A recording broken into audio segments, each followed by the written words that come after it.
Bonsoir à toutes et à tous et bienvenue dans cette nouvelle édition de la soirée. Voici les principaux titres.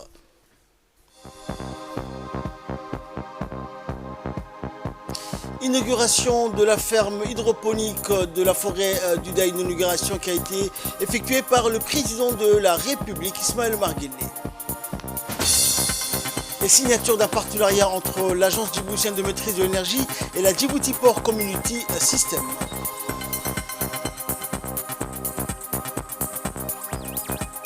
Et la Cour internationale de justice se prononcera sur l'arrêt de l'offensive israélienne à Gaza.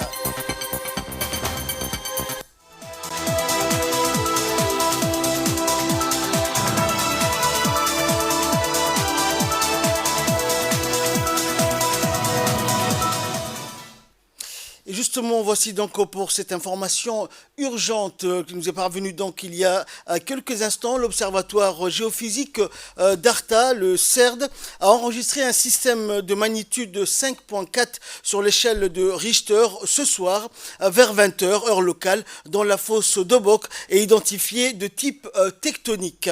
L'épicentre a été localisé à 13,3 km de la ville d'Obok et 30 km de la ville de Djibouti, à une profondeur de 8 km. L'intensité macrosismique dans les zones les plus profondes de l'épicentre a été largement ressentie par la population djiboutienne de la capitale et des régions de l'intérieur.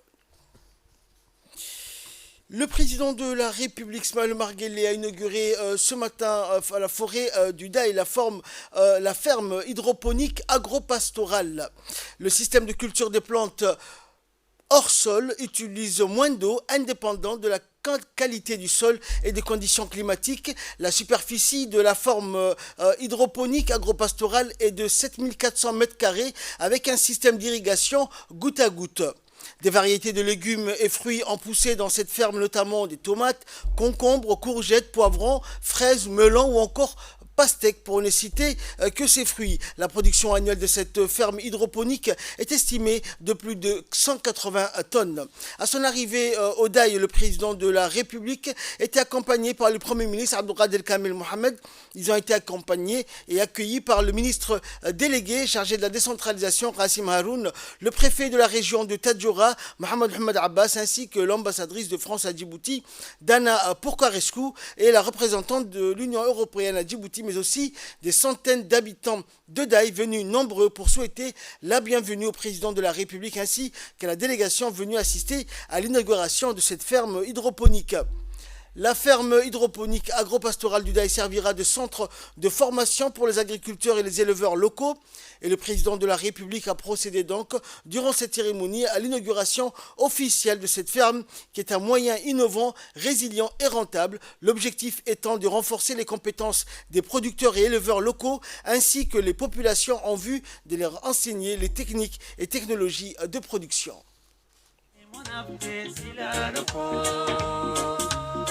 Mina Djibouti, oyo Djibouti, tobuko nafte dalena ko, sitale nafte silaruko, aliguna midan kuwarono nikira degin, rukenuna ilain mahe abarwa wada uban, ubahakune, ogada bifedai sumogin.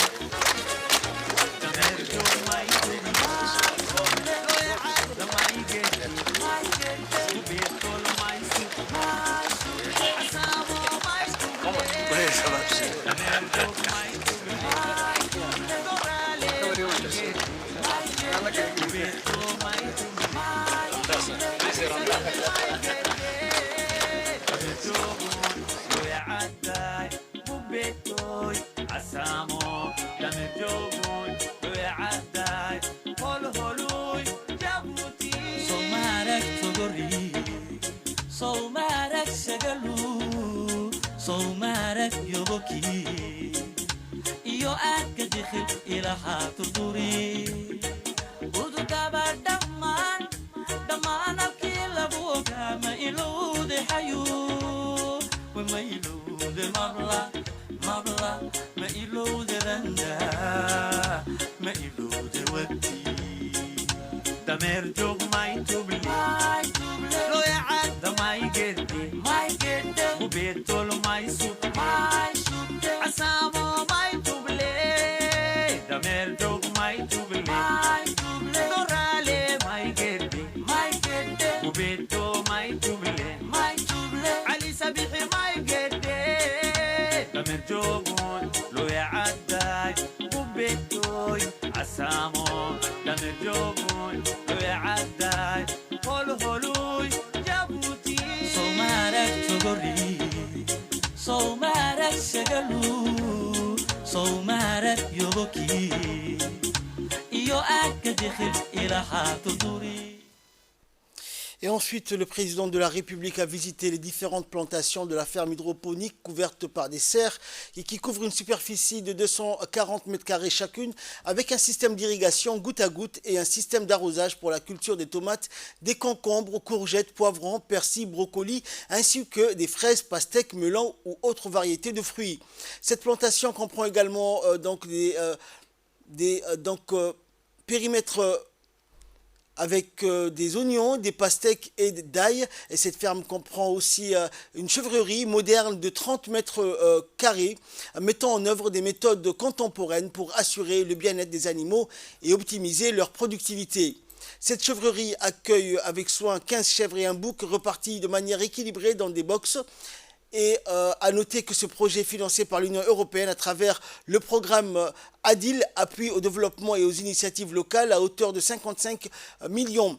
L'inauguration de la ferme hydroponique agropastorale du Daï par le président de la République représente une étape cruciale dans la promotion de l'agriculture durable et l'engagement du président pour la promotion de l'agriculture durable et résiliente à travers des pratiques agricoles modernes et respectueuses de l'environnement pour assurer un avenir alimentaire durable pour le pays.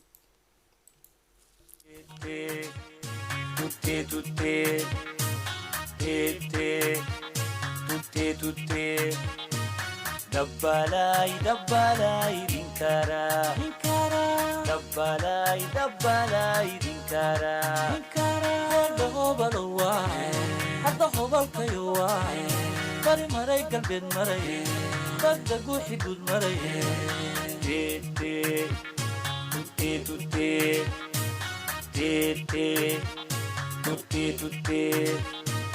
dabbalay dinkara dabbalay dinkara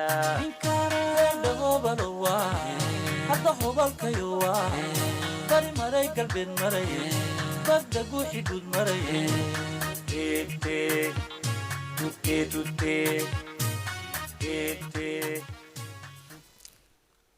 Et plusieurs interventions ont eu lieu donc durant cette inauguration de cette ferme hydroponique du Daï, notamment l'intervention du président du conseil régional de Tadjoura que je vous propose d'écouter.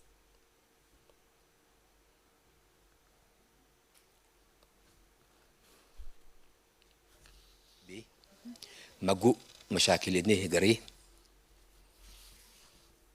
Et le ministre délégué à la décentralisation, Rassim Haroun Ali, qui accompagnait le chef de l'État dans ce déplacement au Daï, est également intervenu. On l'écoute. On vient d'inaugurer aujourd'hui à Daï une ferme agro-pastorale qui est unique à Djibouti. C'est une innovation. Et auparavant, il n'y avait pas ce genre de ferme. C'est une ferme hydroponique.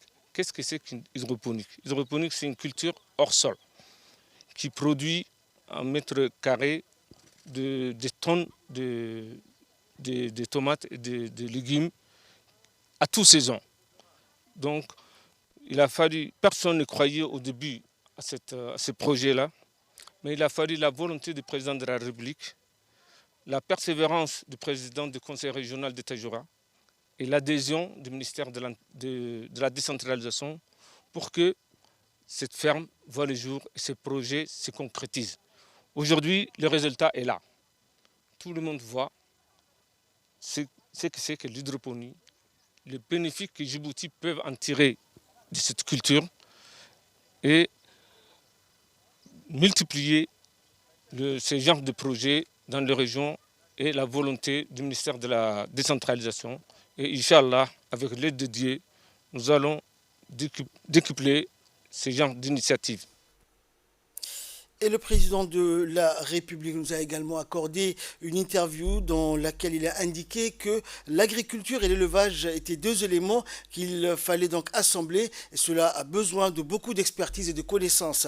Le président a ensuite souligné l'importance de ce système hydroponique qui a besoin de travail, de formation, mais il a indiqué que c'était un travail qui avait besoin de suivi pour un résultat efficace. Ce système est un moyen donc efficace pour le développement de l'agriculture et l'élevage, pour une sécurité alimentaire et c'est le moyen de lutter donc également contre la pauvreté. Le chef de l'État a conclu ses propos en martelant donc que notre pays était capable de cultiver à travers le système d'hydroponie qui est un exemple concret et que cette méthode pouvait donc optimiser la production agricole mais aussi d'élevage dans notre pays.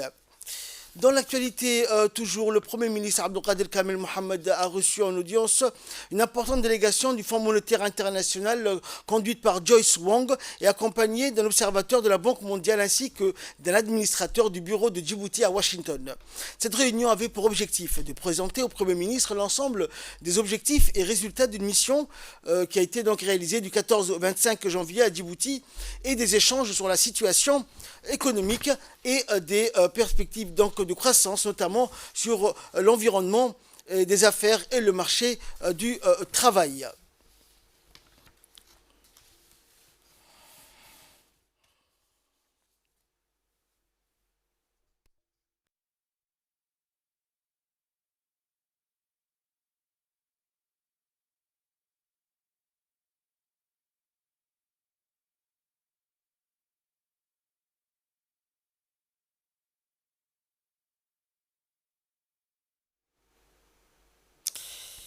Dans l'actualité, toujours au terme de sa visite officielle du 20 au 25 janvier en Chine, le président de l'Assemblée nationale Dileta Mohamed Dileta a atteint son objectif sectoriel qui est en particulier visé à obtenir le consentement de son homologue chinois, le président de l'Assemblée populaire nationale de Chine, Zhao Leji, et a lancé conjointement avec ce dernier la coopération entre les institutions législatives des deux pays. Suite à ce succès, il a pu rendre visite et obtenir des informations techniques relatives et disponibles dans ce pays auprès de la société technologie moderne, la société Iflitech, dans le but de concrétiser sa volonté de moderniser les méthodes de travail de l'Assemblée nationale. En effet, Iflitech a pu expliquer en détail quelles pourraient être les améliorations qualitatives que leurs équipements de création récente pouvaient apporter aux travaux de notre Assemblée nationale. À cette occasion, des démonstrations convaincantes ont été faites devant le président et sa délégation qui furent persuadés de la pertinence de ces équipements qui leur seraient d'une grande utilité. La délégation a remercié les techniciens de la société Iflitech pour leur éclairage décisif en vue d'une réforme des améliorations souhaitées donc par la Chambre de représentation nationale pour un travail et un rendement meilleur.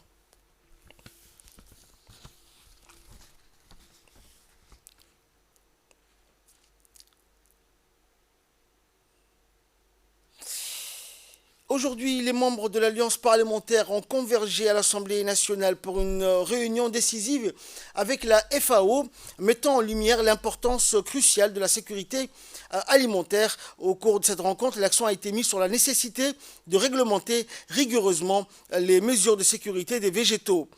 Les discussions approfondies ont souligné le rôle essentiel de ces régulations dans la protection des cultures, des maladies et les menaces potentielles pour la sécurité alimentaire. Les membres ont unanimement plaidé en faveur des normes claires et du mécanisme de contrôle visant à assurer la qualité des semences, la traçabilité des produits et la prévention des risques biologiques. Suivant l'intervention de la première vice-présidente de l'Assemblée et présidente de l'Assemblée nationale par intérim, Mme Safia Elmi. De présidente par intérim de notre institution, permettez de vous dire que votre présence aujourd'hui témoigne non seulement de l'importance que notre Parlement accorde à la coopération internationale dans le domaine crucial de la sécurité alimentaire, mais également de la place prépondérante du Djibouti dans l'agenda de la FAO.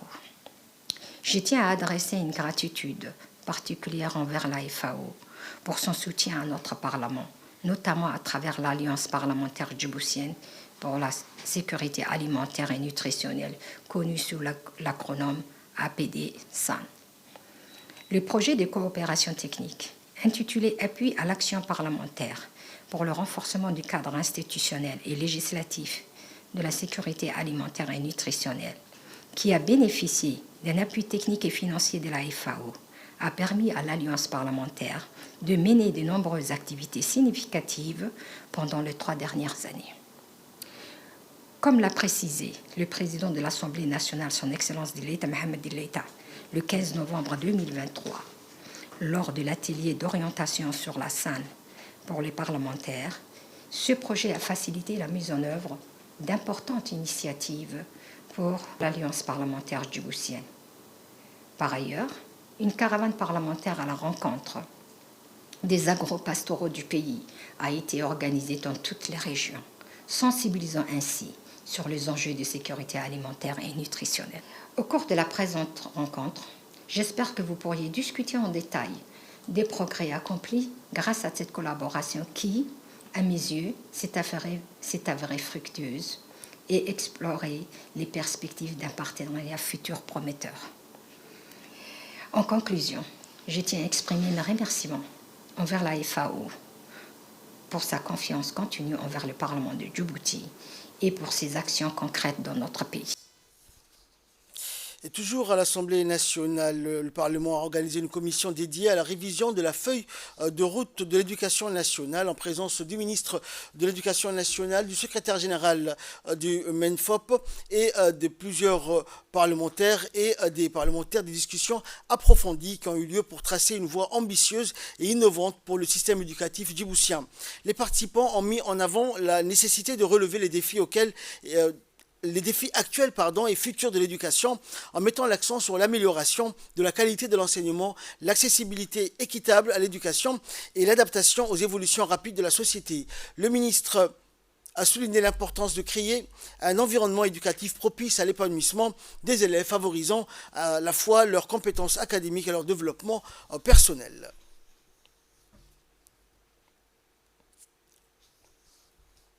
Une cérémonie empreinte de dynamisme a marqué la signature d'une convention cadre de partenariat entre l'Agence djiboutienne de maîtrise de l'énergie et la Djibouti Port Community System, la DPCS, qui s'est déroulée ce matin au Rutsi World. Au-delà d'une simple alliance technologique, ce partenariat stratégique entre Djibouti Port Community System et la direction de l'efficacité et de la maîtrise de l'énergie reflète une fusion de vision et d'ambition. Il vise à révolutionner la manière dont les produits énergétiques sont importés, contrôlés et gérés dans notre pays. Cet engagement symbolise notre volonté commune de maintenir les normes les plus élevées dans la gestion des équipements énergétiques. La plateforme DPCS offrira à la direction de l'efficacité et de la maîtrise de l'énergie une visibilité complète sur tous les produits énergétiques entrant dans notre pays, assurant un contrôle renforcé et une conformité aux normes nationales. Et sous l'égide du ministre de l'Énergie et des Ressources naturelles et du président de l'Autorité des ports et des zones franches, cet événement incarne notre engagement envers l'efficacité énergétique et le développement durable. L'intégration du processus de certification, en particulier le certificat de conformité pour les produits énergétiques dans le flux logistique et d'importation de la plateforme DPCS. Djibouti Port Community System et la direction de l'efficacité de la maîtrise de l'énergie qui symbolise bien plus qu'une vision des procédés et des technologies. Il représente une harmonisation de nos visions, de nos ambitions visant à révolutionner de telle manière dont les produits énergétiques sont importés, contrôlés et gérés dans notre pays. Ce partenariat est un engagement envers le maintien des normes les plus élevées dans la gestion des équipements énergétiques.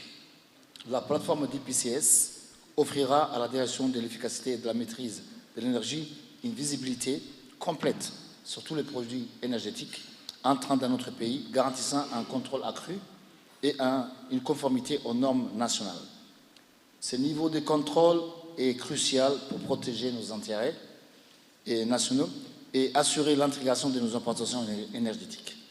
Je vous remercie tous pour votre engagement sans faille, votre confiance dans ces partenariats Ensemble, nous avançons vers un avenir non seulement plus brillant, plus efficace, mais aussi consolider également la position de Djibouti en tant que hub commercial et logistique de la région.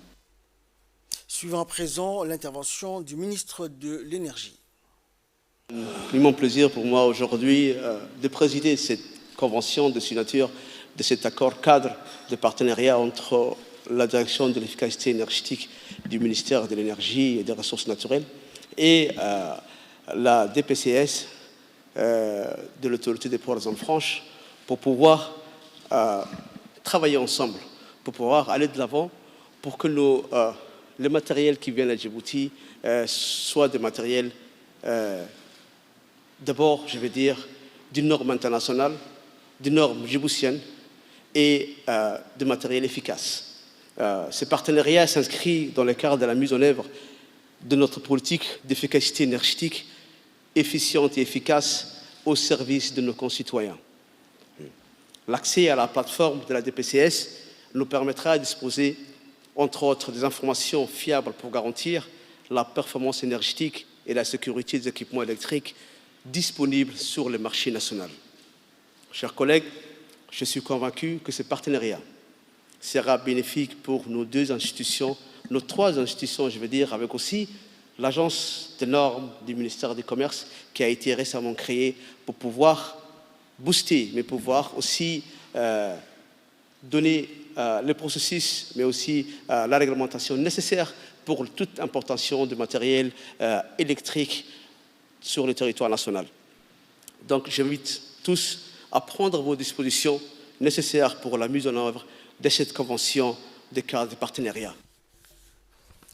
En nouvelle nationale toujours, le lancement officiel du mois national de l'artiste et des langues maternelles a eu lieu ce matin au Palais du Peuple. Cet événement, présidé par la ministre de la Culture et de la Jeunesse, Dr Hibo Moumen Assoué, a vu la participation de nombreux cadres de plusieurs départements ministériels, ainsi que de plusieurs artistes et intellectuels qui travaillent et créent dans les langues nationales.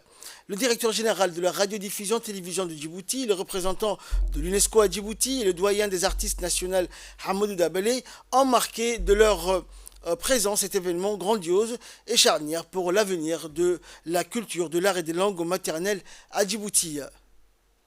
Un mois donc qui est dédié et en partie pour consacrer et encourager la créativité artistique et littéraire en langue maternelle et débattre des défis à relever pour créer un espace juridique propice pour l'émergence de l'industrie culturelle et artistique à Djibouti. La République de Djibouti a certes connu de nombreux progrès concernant l'aspect juridique relatif à l'exercice du métier de l'art confondu, à savoir le droit des auteurs et la rémunération des artistes et chanteurs dont les chansons sont relayées à la radio et télévision de Djibouti. Le statut de l'artiste et bien d'autres défis restent à relever et en revanche, la ministre a rassuré les artistes djiboutiens qu'il y a des raisons d'être optimistes pour que les artistes et l'art trouvent la palme qui leur revient dans notre pays.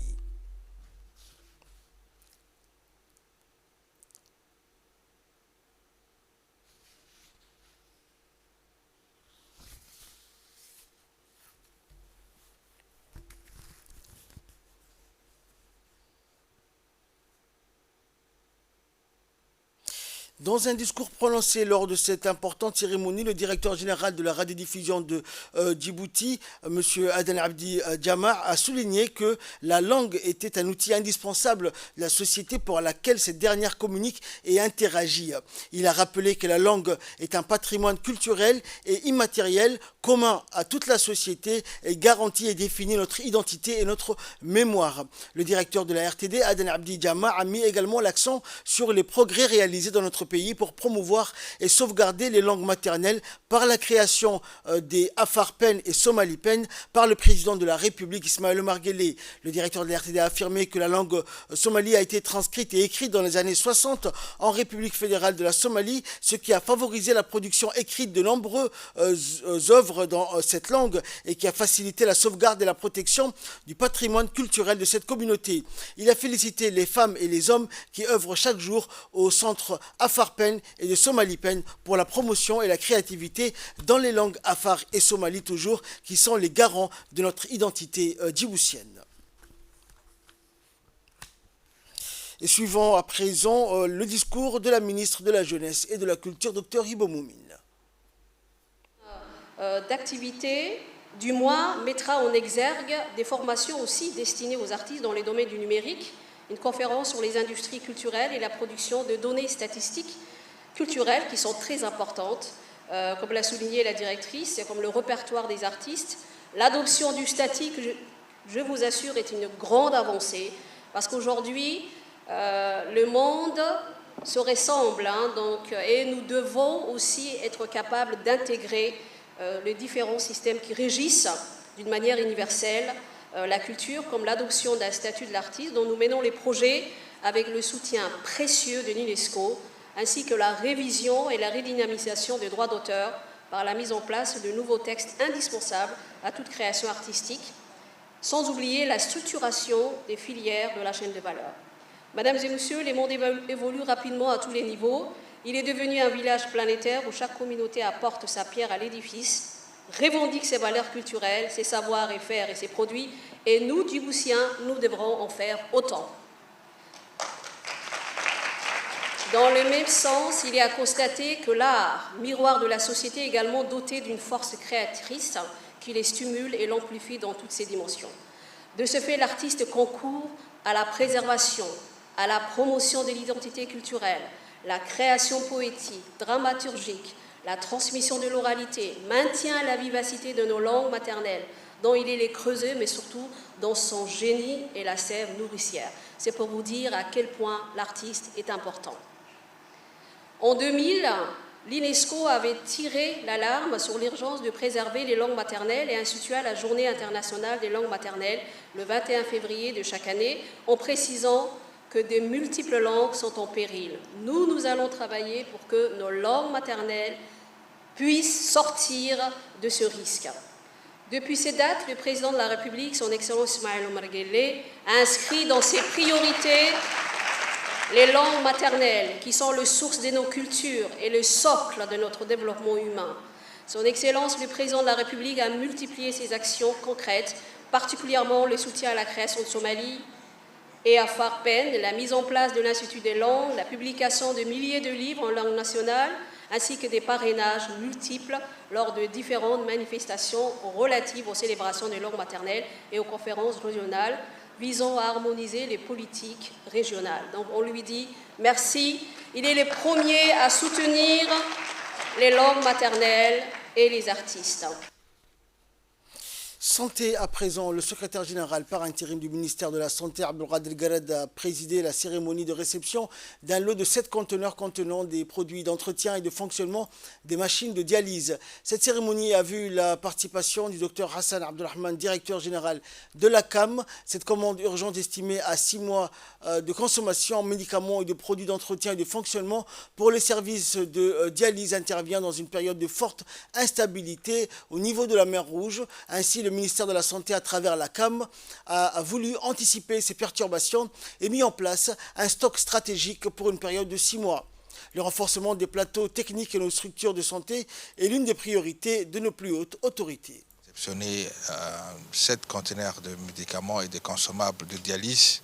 Ce stock important de consommables de dialyse est destiné pour le service de dialyse au niveau de l'hôpital Pelletier.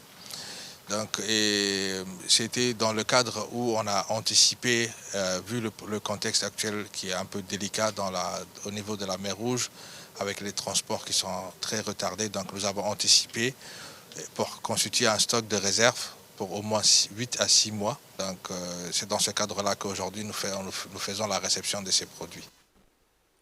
Et dans la région d'Arta, le sous-préfet de Damerjoug a présidé un atelier pour le renforcement de la collaboration frontalière pour améliorer les prestations de services tuberculose VIH, qui est un des objectifs de la subvention IGAD en cours soutenue par le Fonds mondial. Organisée par l'IGAD, la réunion transfrontalière s'est déroulée cette semaine à Damerjoug avec la participation des responsables de la santé frontalière. Au total, 24 participants qui étaient présents grâce à la facilitation de l'équipe de l'IGAD. Objectif de la réunion a été d'échanger des informations et partager des expériences sur la collaboration ainsi que la mise en œuvre des actions convenues lors des réunions précédentes. Des discussions de la manière d'améliorer le suivi de l'orientation transfrontalière ont été au centre ainsi que la manière d'harmoniser le système de rapport.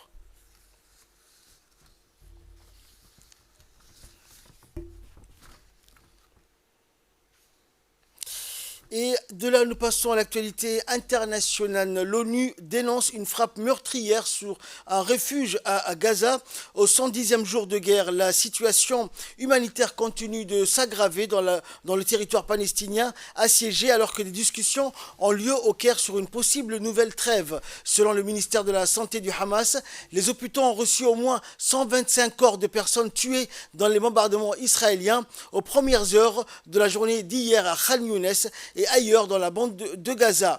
Les États-Unis ont déploré ces tirs et appelé à ce que les sites de l'ONU soient protégés dans le territoire palestinien. C'est la fin de cette édition. Merci de nous avoir suivis. Excellente soirée et excellent week-end sur Télé Djibouti.